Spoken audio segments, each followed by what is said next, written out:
Hello, and welcome to Fusion Writing, where building character meets creating structure. We're in the month of May and a brand new topic, and we're ready to get down to the business of our topic. So, Victoria, what do you have for us? As you might recall, this time we're talking about narratology. What in the world is that? That is simply studying the different ways that you can provide a perspective or a point of view for your reader. Now, for some people, especially for some newer writers, thinking about this can kind of break your brain because you have to try and hold all of those different characters and perspectives in your head. But we're going to break it down into a few buckets that allow you a fresh way to think about how to approach telling your story. So let's start with the simplest. Straightforward, you have a character, they're going through the course of the events. Maybe it's a try-fail, maybe it's an emotional character arc, whatever that means. And then you have a narrator who's telling the story as it happens to this character. Very straightforward. Often you have the unities that Aristotle taught us. Unity of time, meaning the story takes place within a container, maybe 24 hours. Unity of space, there's one setting. The whole story takes place in a restaurant and follows what goes on over the course of a shift, which is maybe 9 hours long. And then you have the unity of the story itself. So there's no time jumps, there's no flashbacks, there's nothing funky going on, there's nothing out of order. It's straight from beginning to end. So you have unity across the scale. That's your simplest narrative story. It's straight across, nothing weird. Well, what happens if you throw in something weird? Maybe in this 24-hour story, you throw in at noon, back in the kitchen, Jake decides to take a little break and he sits down and has himself a nap. And in this 20-minute period where he's having a nap, maybe he has a dream. So that dream is inserted. You've got the story up to the point of the nap, and then you've got Jake falling asleep, and you have another level of story, which is his dream. And then he wakes up and the story continues on and finishes at the end. So that's adding one level of an additional perspective by simply inserting that dream along the baseline of your story.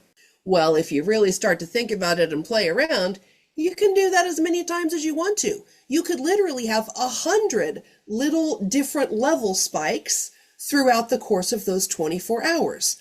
That's what we're talking about when we're talking about narratology. It's figuring out how do you want to insert different perspectives so that your reader learns different things throughout the course of the action.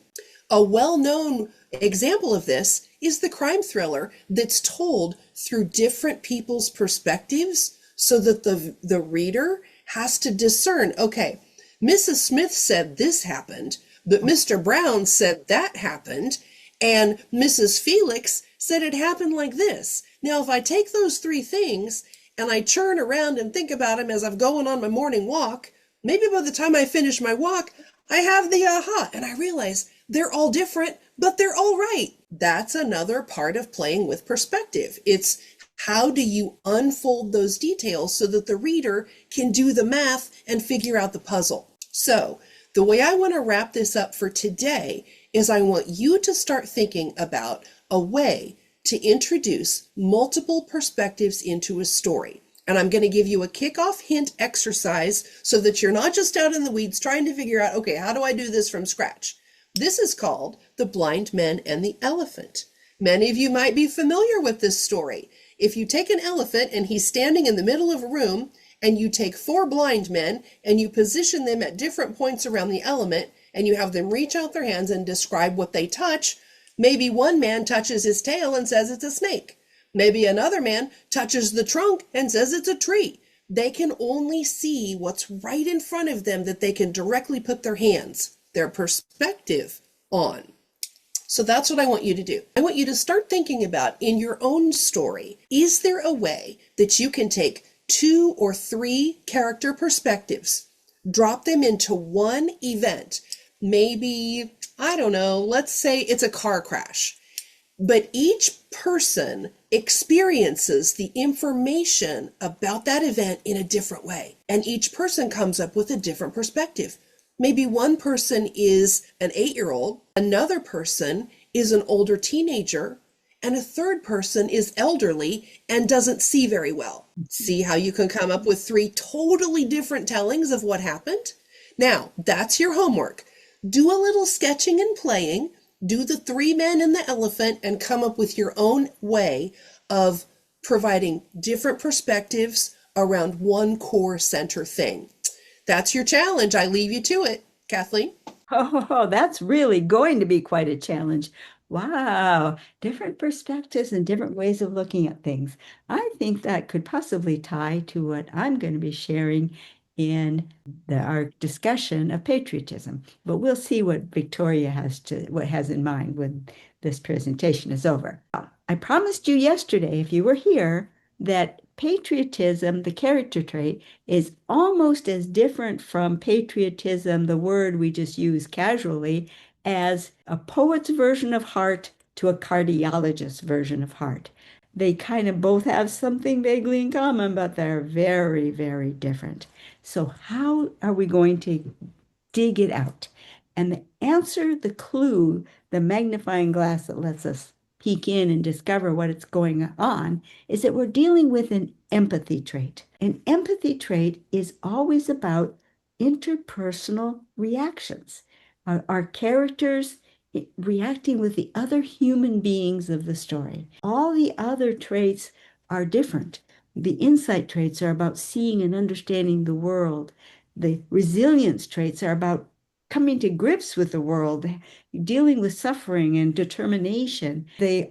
All of the balance traits are getting control of yourself, the character getting a hold of himself and understanding himself.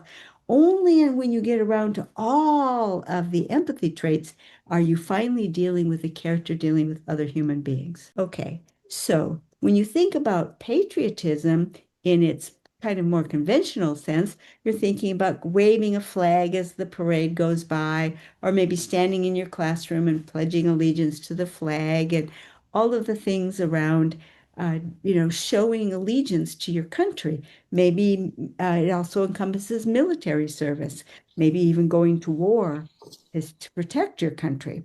So that is a very interesting avenue, but what ones of those are about human interaction? It's not there. So that is your clue that the character trait of patriotism is quite different. But when you dig down, you'll find where the commonality is. Just like the heart is vaguely heart-shaped, even the one that's talking about pumping to your lungs or to your body, has got a vague heart shape to it. And we will see that connection in the military service. When a character goes into the military service, out of patriotism, out of the need to defend his country, he dons a uniform that makes him feel just like the people to his left and his right.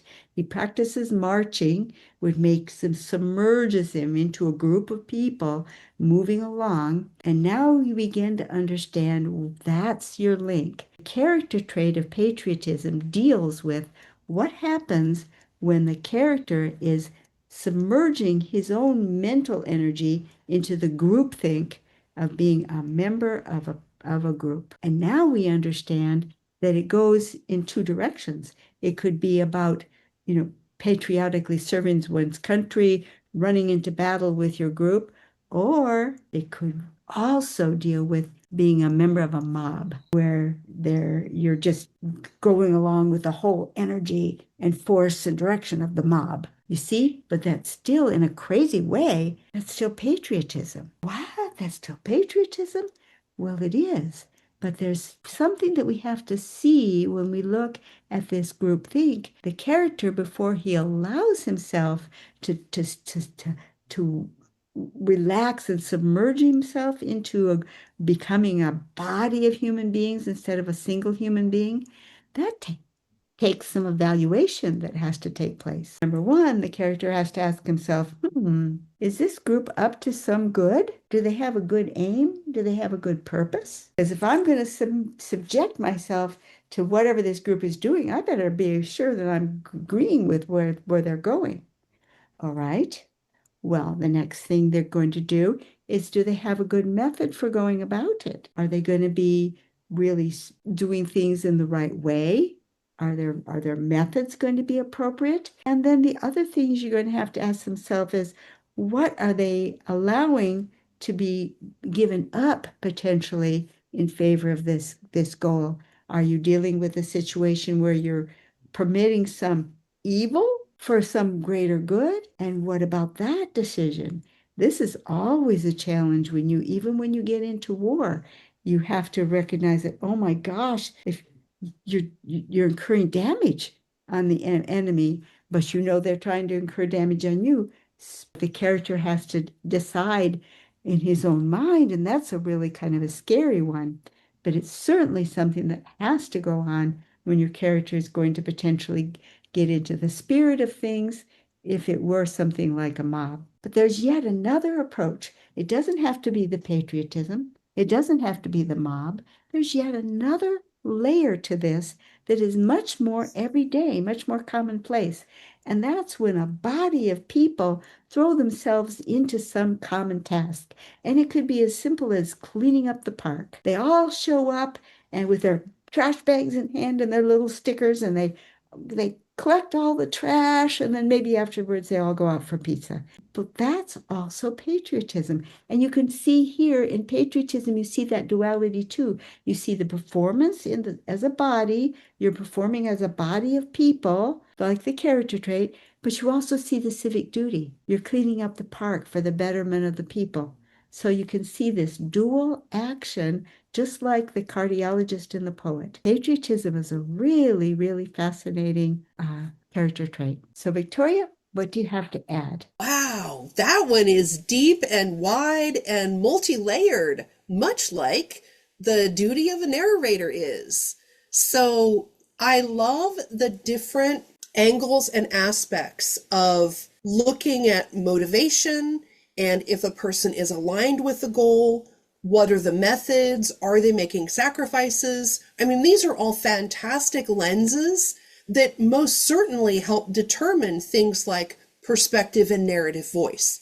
Because if the person who's demonstrating patriotism or who's grappling with it is having one voice, maybe the story that they're telling themselves, and maybe that person's spouse or some caring family member is having an entirely different perspective on that, then you've got a great way of showing two entirely different voices, two different points of view, using just that one character trait and how they feel the same or differently about it. That's a perfect example of what I'm talking about when I talk about narratology or multiple points of view. So you can even do it just by twisting the way that several people view something as complex as patriotism. Breaks it down easy peasy. I can't say enough about how much fun it is when everything just comes together perfectly like we planned it that way, which of course we rarely do, but somehow it manages to work. So if people wanted to join us and share their own thoughts or their own journey, where would they find us? They would come to LiLLiPub.org. It's where we hang out when we're not here in YouTube land. And the fun thing about LiLLiPub, not only can we talk about these things, the narratology and patriotism, but you get to share your writing. You can take a stab at doing Victoria's challenge or working on whatever project you're writing on and writing. Join us in our Fusion Writing Group, submit your writing, and you'll have a whole group of people helping you take the next step and perfect your craft of writing. So definitely worth doing. And still, amazingly, as we begin our third year, it's still only $8 a month. For writing, could you imagine taking writing lessons for $8 a month? Whoa, what a deal. So we'll see you over there in lillipub.org and see you next week. Bye bye.